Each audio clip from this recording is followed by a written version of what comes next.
అందరికీ నమస్కారం। ఈ రోజు మనము కాజు చికెన్ పకోడా తయారీ విధానం చూద్దాం।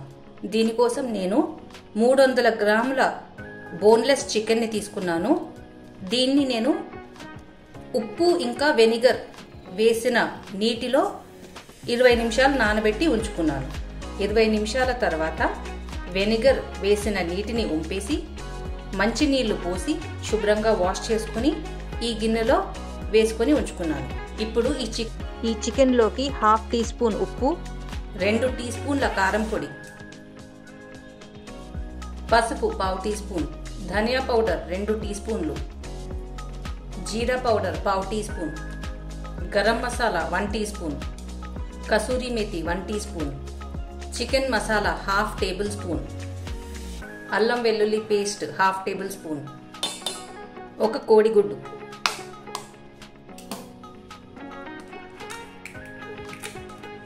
ఇప్పుడు వీటన్నిటిని బాగా మిక్స్ చేసుకొని కనీసం 8 గంటలన్నా బాగా నాననివ్వాలి। ఇది ఎంత బాగా నానితే ఉప్పు కారం అంత లోపలికి బాగా పట్టేసి మన పకోడా చాలా టేస్టీగా ఉంటుంది। నేను మూత పెట్టేసి 8 గంటలు బాగా నానబెట్టుకొని ఉంచుకుంటున్నాను। బాగా మ్యారినేట్ అయిన చికెన్లోకి 5 table spoons corn flour, 1.5 table spoon మైదా, పావు కప్పు కొత్తిమీర తరుగు, కొద్దిగా కరివేపాకు, 4 టేబుల్ స్పూన్ల జీడిపప్పు పలుకులు, హాఫ్ టేబుల్ స్పూన్ నిమ్మరసం।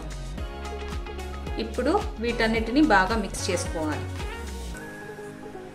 బాగా మిక్స్ చేసుకున్న తర్వాత ఇందులోకి 3 పచ్చిమిరపకాయలు చీలికలుగా చేసుకునేటివి వేసుకోవాలి।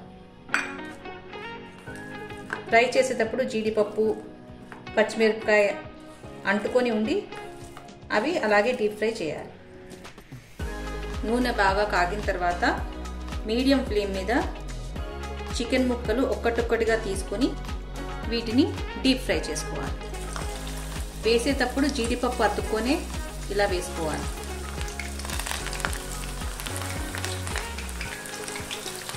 ఇవి బాగా గోల్డెన్ రంగులోకి వచ్చేంత వరకు ఫ్రై చేసుకోవాలి।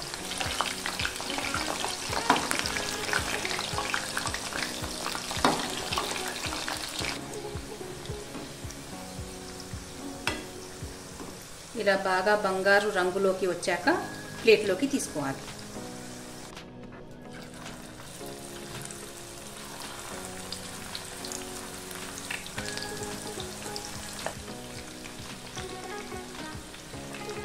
కాజు చికెన్ పకోడా రెడీ అయిపోయాయి।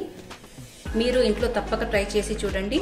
వీడియో నచ్చినట్లయితే please like, share and subscribe. Thank you.